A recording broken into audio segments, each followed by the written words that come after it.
Om Namo Bhagavate Vasudevaya. Om Namo Bhagavate Vasudevaya. Om Namo Bhagavate Vasudevaya. Om Namo Bhagavate Vasudevaya. Om Namo Bhagavate Vasudevaya. Om Namo Bhagavate Vasudevaya.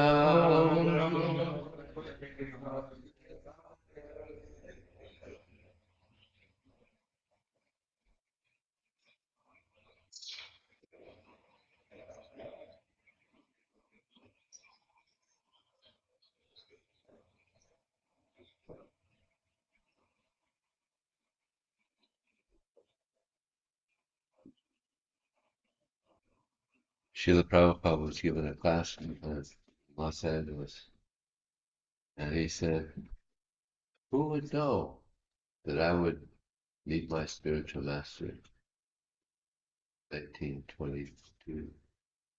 Who knew that I would cross the ocean, go to America? Who knew that I would meet on with of course, Krishna knew." And I was just thinking, who knew that I was born in Germany, then I went to America, went to Texas for 14 years, 10 years, 14 years. Then I went to Los Angeles, 1969. And I was there till 77, but I never met the devotees. But one cousin, friend of mine, he got a Srimad Bhagavatam from a co-op. Paid $2 for a Srimad Bhagavatam one. So I saw that in his house. That was my first. Actually, no, I met devotees in the New York bus station when I came back from Europe. I was traveling with somebody, and the devotees approached us, and the person I was with, he wasn't into it. But then he said, "But you got nice pictures." Yeah, I like the pictures. But I never met the devotees. But then I went to Key West. I went to the Bahamas, and I went to Key West, and then I got the Bhagavad Gita. That's where the real birth is, spiritual birth. Met the devotees in Miami. It's amazing how a person's life unfolds. So many Americans, millions, but how few took up Krishna consciousness. And some did, take it up, but then unfortunately, I was just thinking about this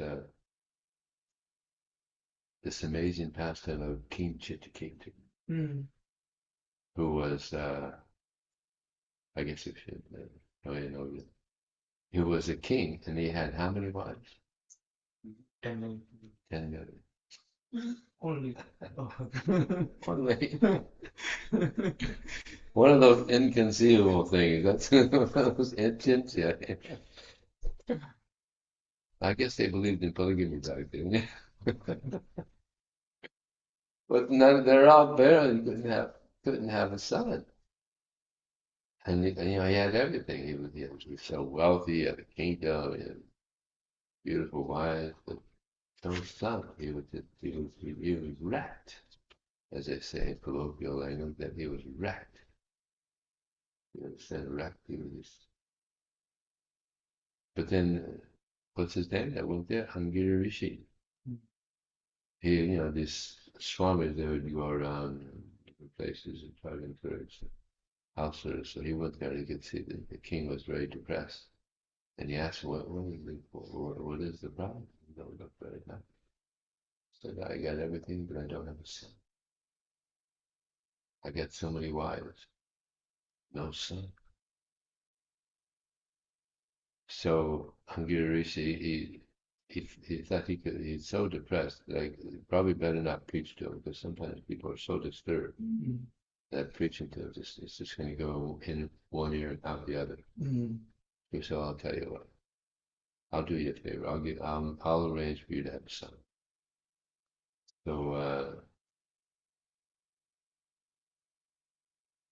So what did he gave the wife something, the original wife, and she became pregnant, and they had a son. Happy birthday! They were all very happy. You can imagine, even the kingdom so happy. Oh, the king has a son. They knew, everybody knew he's been trying to have a son. 10 million wives trying to have a son. Finally, he's got a son. So he was so happy. Everybody's happy except for the co-wives, because all the attention was going to that one wife. Of course, he got 10 million of them. I don't know how he gave much attention to the others at any time. Anyway, she was getting all the attention. They weren't getting any attention. So then envy arose, and to such a high extent that they lost their intelligence. It's mentioned in the Bhagavatam that when one becomes envious, very envious, one loses intelligence. So they lost their intelligence and decided to poison I know sometimes in book distribution also it became very competitive. Sometimes even envy would be there. So there's one instance, I don't know if I said this here before, but Tara was distributing books in Miami in the airport, and there was another devotee there distributing, but there was some competition there. So one time Tara was distributing books to somebody, and this person was competing with him. He went behind Tara and said to the person he's distributing, "Oh, yeah." And the person saw it and he walked away. He didn't get the book because the devotee, he's a devotee, so-called, and a person because of envy, competition, wanted to be number one. Amazing, huh? Here's a soul that could have gotten a book and helped the person in his devotional service, but because of envy, therefore, it's good. There's no competition here. It's nice, there's no individual competition here. Because Vaisheshika Maharaj, he knew the competition. He grew up in, sometimes it would get like intense. So, yeah, envy is not good. And the original envy is envy of Krishna, that we wanted to have the position of Krishna. So that was the original envy. Now we're trying to get free of this envy. And the best way to get free of envy is appreciation. Appreciation. Gratitude. It said that gratitude is the heart of all other good qualities. Gratitude. Appreciation. Appreciating the Lord. This is the Vaikuntha, as I mentioned, this is the Vaikuntha atmosphere.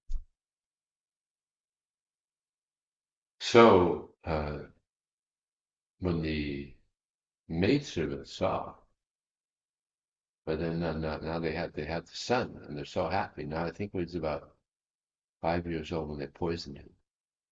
And the maidservant saw that the child is dead. She just like, you can imagine, she flipped out, crying like anything, wailing. And the mother heard this, and she went, what's wrong? She saw that her son was dead. What did she do? Just fainted. Just fainted. She said, it's too much. And then news got to the king that your son's dead. Mad boy, just like, it's described that he was walking towards the king, and his legs, he could barely walk. His legs were wobbling.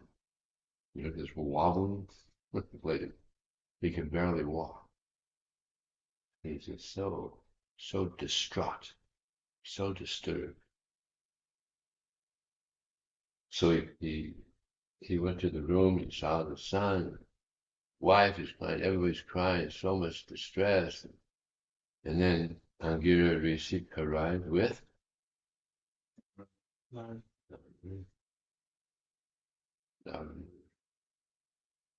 two great personalities. So upon seeing their distress, Narada Muni, he brought the child back to life. It's like sometimes you hear that Christians say, have you ever heard of anybody coming back to life? Rising from the dead? Jesus, that was their thing. Jesus is the only one. He's the only one who rose from the dead. But here's your boy.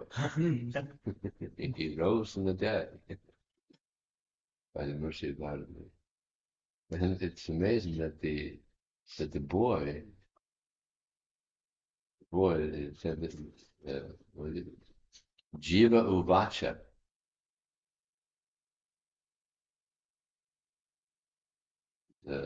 It's pretty amazing.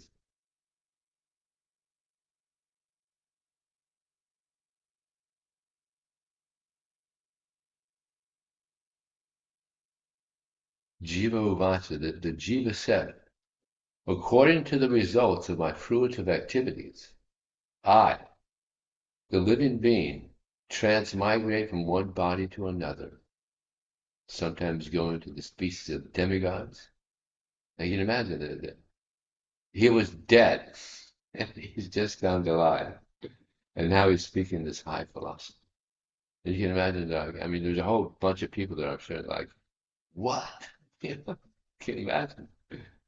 Sometimes to the species of the lower animals, sometimes among the vegetables, sometimes to the human species.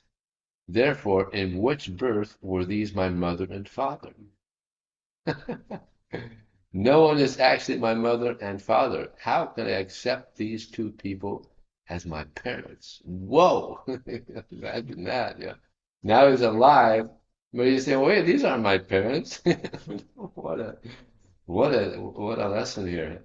Then the next verse, text 5. In this material world, which advances like a river that carries away the living entity, all people become friends, relatives, and enemies in due course of time. They also act neutrally.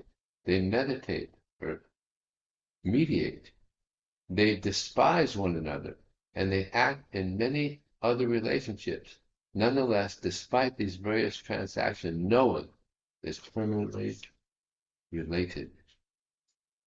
Just as gold and other commodities are, this is text 6, are continually transferred from one place to another in due course of purchase and sale, so the living entity, as a result of its fruitive activities, wanders throughout the entire universe, being injected into various bodies, different species of life, by one kind of father after another. Prabhu said, just like a soccer ball getting kicked around on a soccer field, the living entity is getting kicked out around the universe in different bodies, just getting kicked around. That's what it's amazing. So here, this is text 7. A few living entities are born in the human species and others are born as animals. Although both are living entities, their relationships are impermanent. An animal may remain in the custody of a human being for some time, and then the same animal may be transferred to the possession of another human being. As soon as the animal goes away, the former proprietor no longer has a sense of ownership.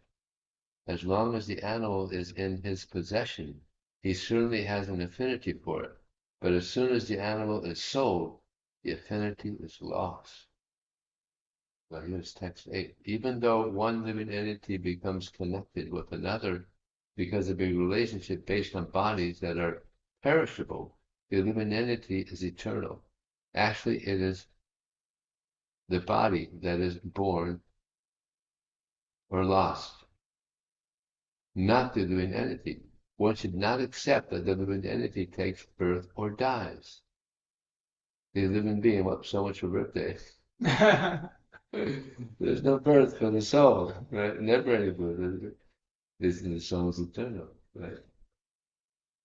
The living being actually has no relationship with so-called fathers and mothers, as long as he appears as the son of a certain father and mother as a result of his past fruitive activities. He has a connection with the body given by that father and mother. Thus he falsely accepts himself as their son and acts affectionately. After he dies, however, the relationship is finished.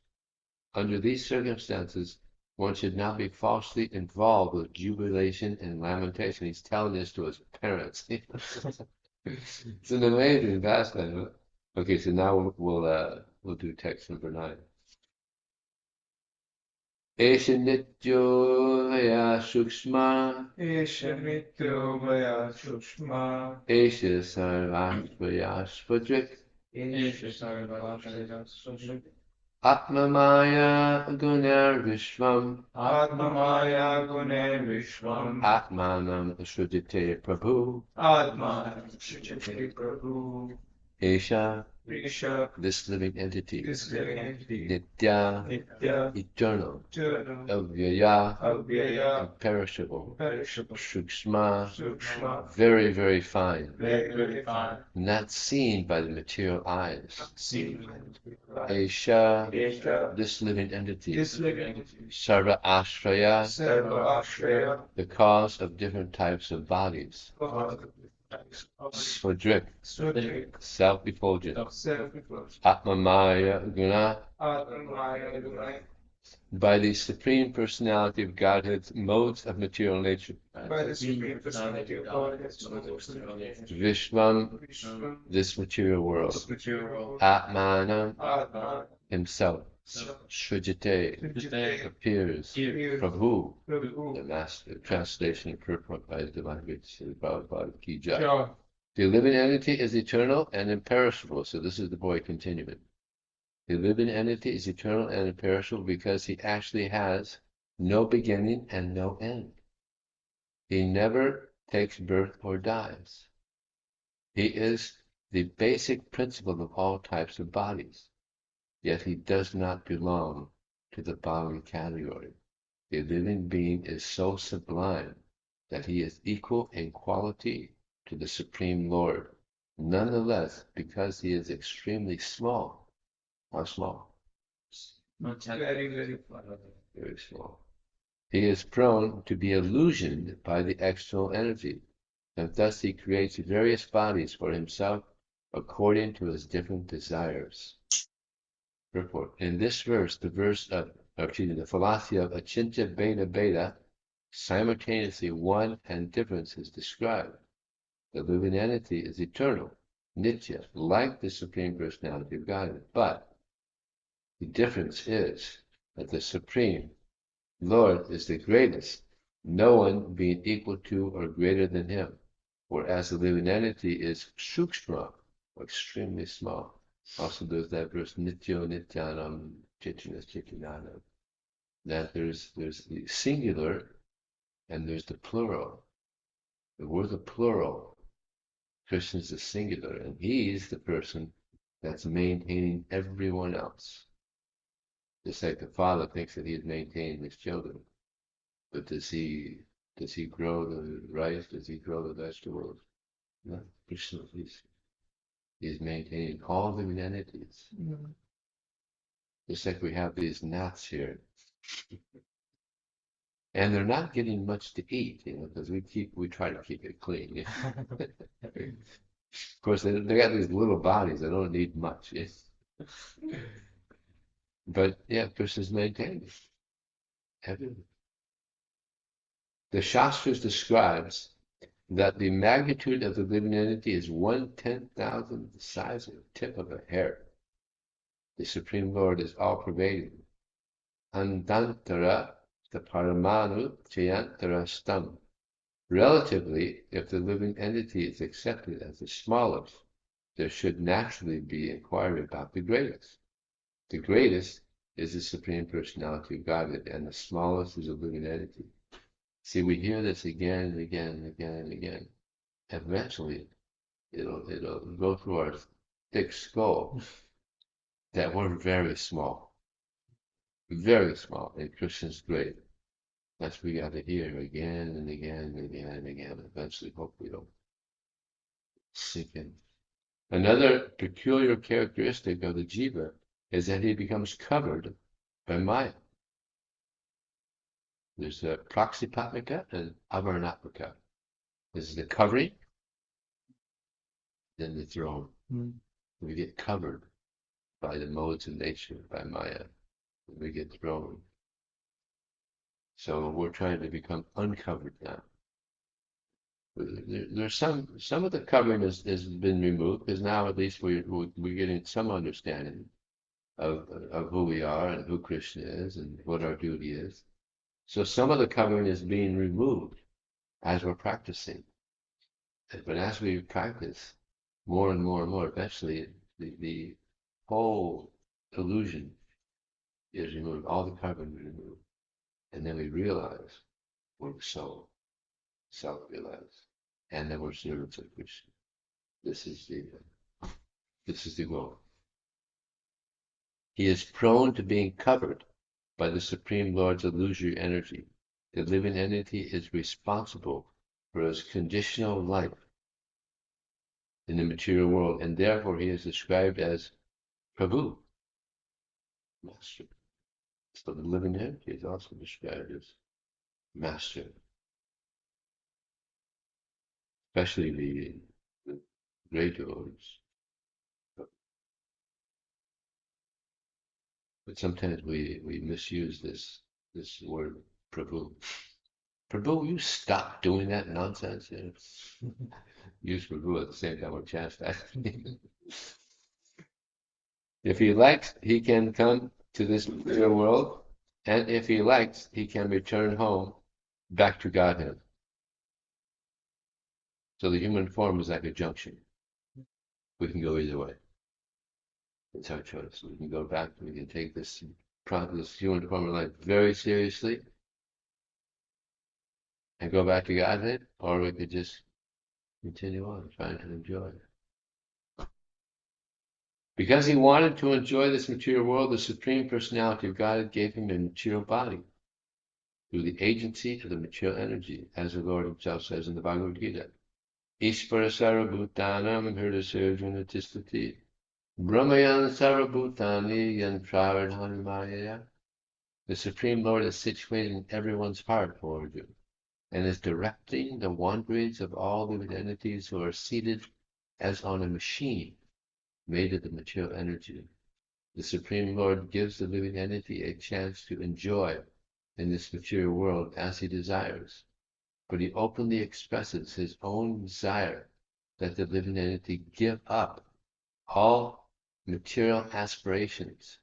Sometimes he helps us. He's good at helping us, give it up, isn't it? Get a little, shock. People get shocks in the face. Why does this happen? And then we start inquiring. We don't start that sentence over again. The Supreme Lord gives the living entity a chance to enjoy in this material world as he desires, but he openly expresses his own desire that the living entity give up all material aspirations, fully surrender unto him, and return home back to God. What's the verse? That Prabhupada would be thinking of there.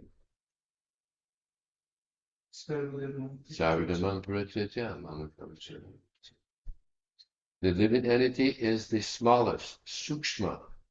Jiva Goswami says in this connection that the living entity within the body is extremely difficult for materialistic scientists to find, although we understand from authorities that the living entity is within the body. The body is different from the living entity. It's like this is the great mystery for the scientists is consciousness. With all their advancement, they come up with some speculation, but there's no agreed upon understanding of what is consciousness. The mind is another thing. It's a great mystery. Like I was giving a talk over at Santa Cruz at the university, that it's such a mystery, the mind. It's like we have this, you could see with your mind's eye, like right now, with our mind's eye, we can see the TOVP. Right now, we're all looking at the TOVP, but there's no eyes in our brain. It's amazing, isn't it? In a second, we just went to the TOVP, and we're looking at it, a beautiful TOVP. And then we can go up to Krishna Balaram, like we see Krishna Balaram. We're seeing it we're seeing Krishna Balaram in our mind, and we're looking at each other now. But there's no eyes. It's amazing. In a second, you can go all over the planet. Very mysterious for mind. And what's most mysterious is how the mind can be completely pure. That's a mystery to us also. But we know it's possible for the mind to be completely pure. And this is the goal. To have a completely pure mind. What that mean? Always thinking of Krishna. Always acting for the pleasure of Krishna. Always trying to please the devotees. And always thinking of what would be best for my spiritual life. Always thinking, no Maya. Boy, that's something to think of, something to look forward to. No illusion, no Maya. Always completely conscious that I'm the soul, that this body is just dead. It's just dead matter. I'm the soul. I'm part of the Supreme Soul. I'm part of Krishna, my Father. So this is actually what we're praying for. What we're chanting Hare Krishna. Praying, Krishna, please help me. Help me to be pure. I'm just a shukshma. and it almost sounds like in Judaism they have this word schmuck. Schmuck. It's like it's a little bit like a criticism. So this is a little bit like that. I'm a shukshma. I'm just small and very insignificant. Now, materially, we don't even exist. Actually, we don't even exist materially because we're not the body. It's complete illusion. We don't even exist. It's zero. We don't even exist materially. But spiritually, we have a very big position. We're part of Krishna. We're the sons of God. So we have a very big position spiritually. But materially, we don't even exist. Unfortunately, people throughout the world, they're thinking that they are the material body. And they don't even exist. They got it backward. They don't even exist spiritually. So many, isn't it? So we're trying to ourselves wake up to this reality and also try to help others. It's like this very nice verse by one of my favorite verses by Sudama. He prayed to Krishna, please Krishna, I just want three things. Give me devotion for you, friendship with your devotees, and compassion for all the beginners. What a beautiful, beautiful prayer to Krishna. If we just had these three things, because this covers everything. Because we want devotion for Krishna more than anything, therefore that's the first thing he asks for. Devotion for Krishna. Friendship with the devotees. Because this is just in Kali Yuga, just to have friendships.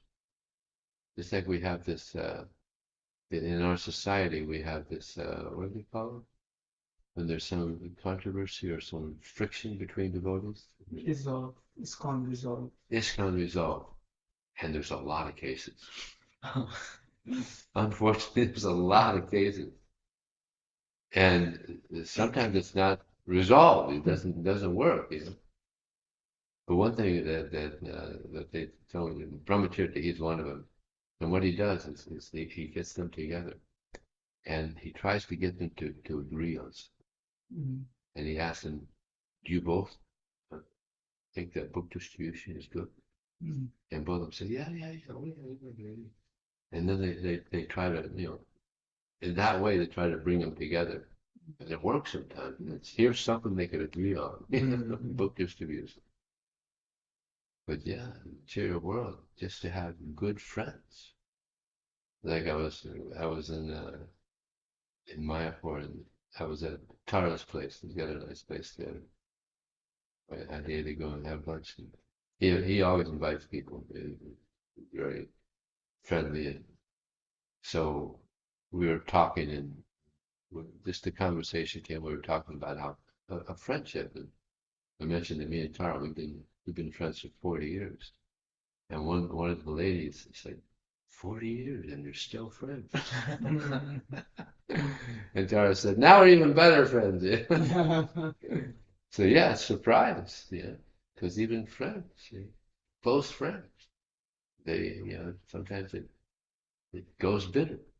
Which, marriage is awesome. Marriage is so common, unfortunately.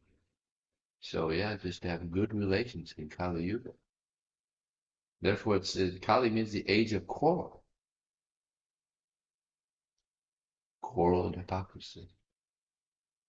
So yeah, it's a difficult age. So therefore he prays, please, Krishna, give me friendship with devotees. Now he's a pure devotee.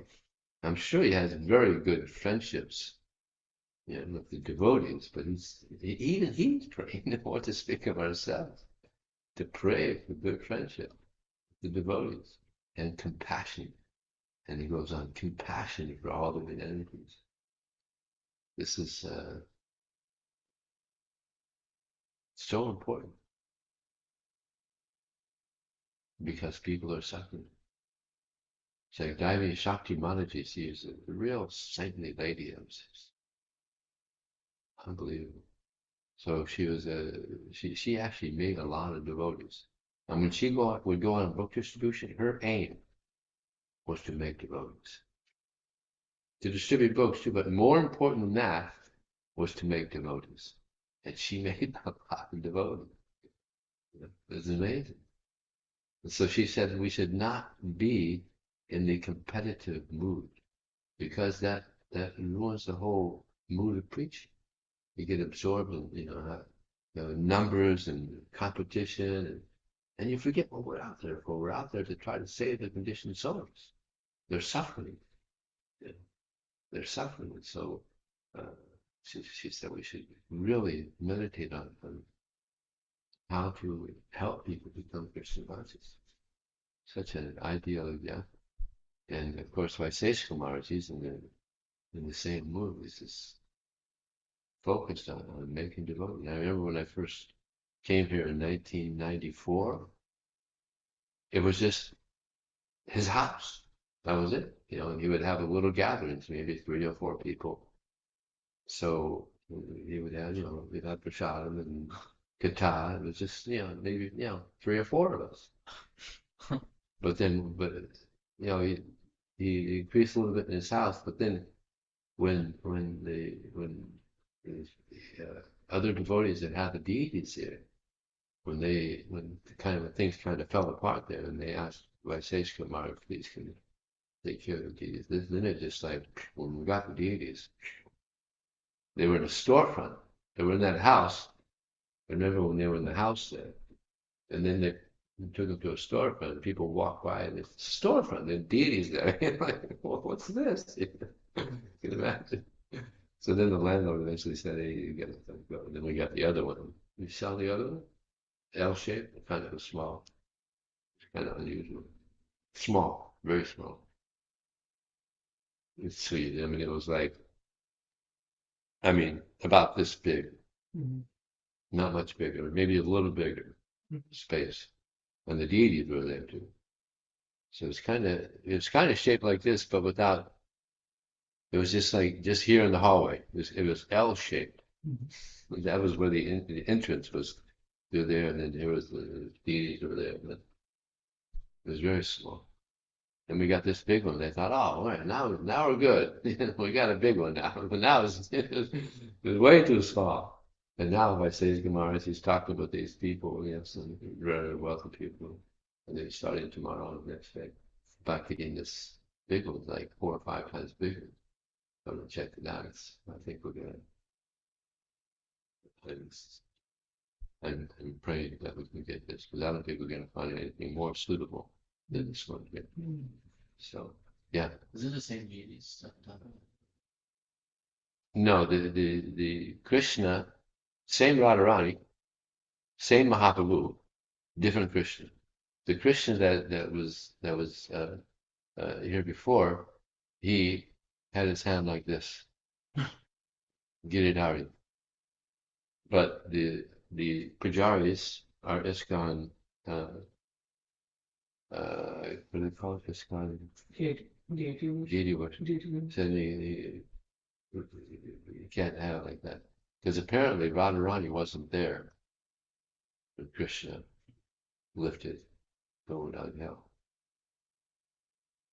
and so they, I mean, I I think I remember reading that also.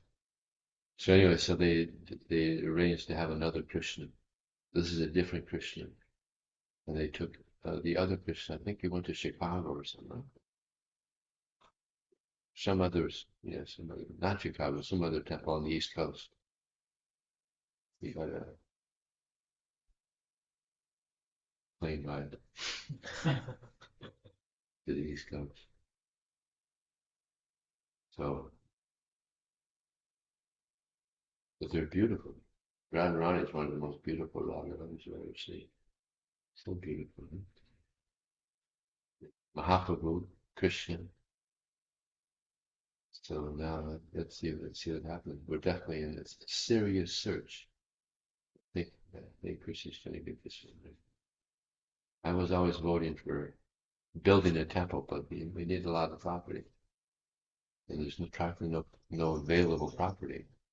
And then we had to get zoning and the whole thing. Let's see what Krishna arranges. So, any question or comments?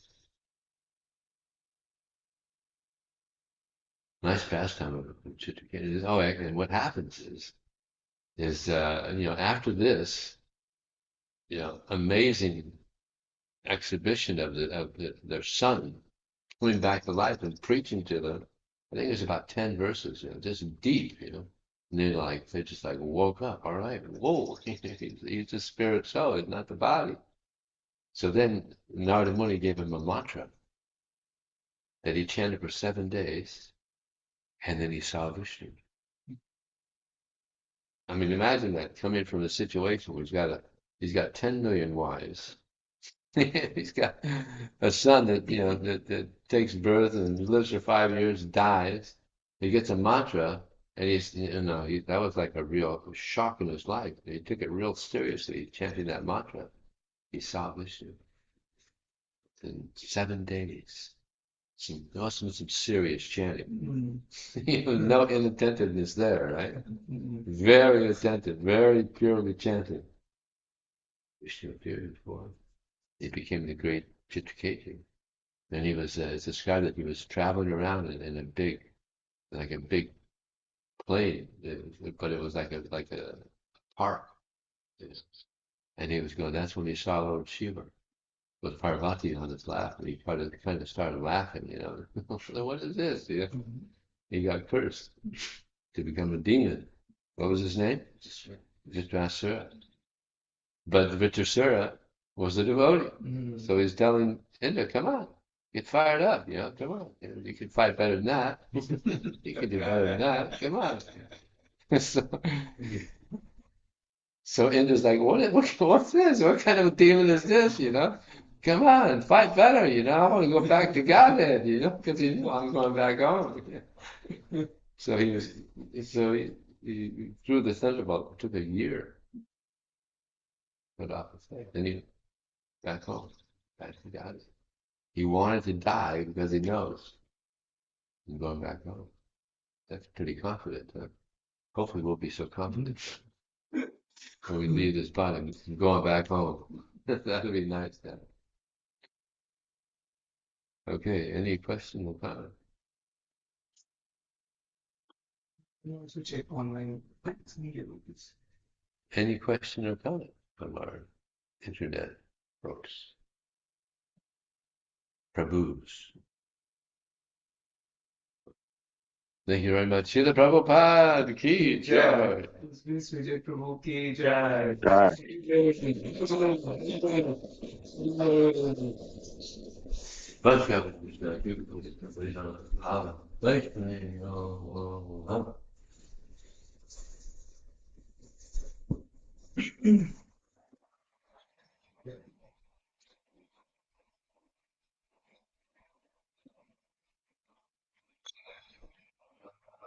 Thank you, dear devotees, for joining. Have a nice